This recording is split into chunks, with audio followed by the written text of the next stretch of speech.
Bato, bato, pek! Ah, talo! Bato, bato, pek! Ah, talo! Uy! Engineer! Yan! Kilos! Aroy! Kaya para matagal matapos yung mga project natin, kay ganyang trabaho nyo. Dito pa kayo nagabato-bato sa trabaho. Pahinga lang po saglit, engineer. Masyado po kasing mainit. Ay sos, sobrang bagal nyo magtrabaho. Pakunting init, pahinga. Kunting init, pahinga. Oh, ay ikaw. Bakit yan ganyan yung kabit mo na hollow block? Ano pala ito, engineer? Mali yan, mali yan. Saan pala ito? Bakit yan, dyan? Dito, ilagay mo yan sa gitna. Dito? Oo. Ilagay mo, ilagay mo. Diyan mo yan ikakabit sa gitna. Wala na madadaanan ng tubig, engineer.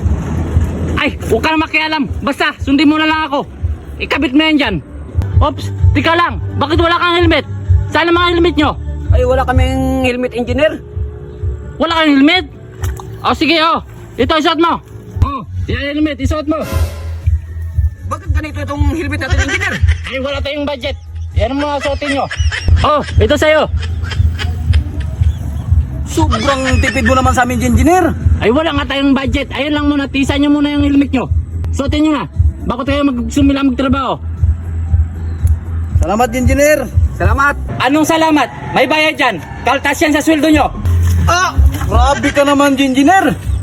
Maliit na nga lang sinasahod namin. Pakaltas mo pa itong helmet mo na ito. Ah, wala akong pakialam. Basta, bawas yan sa sweldo nyo. Grabe. Suotin nyo muna ha. Suotin. Yan, ganyan. Safety first. Bago tayo magkumpisa sa trabaho.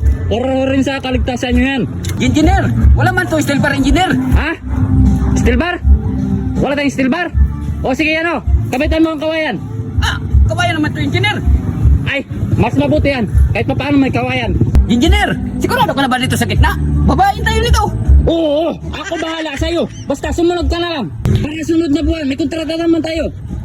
Sige.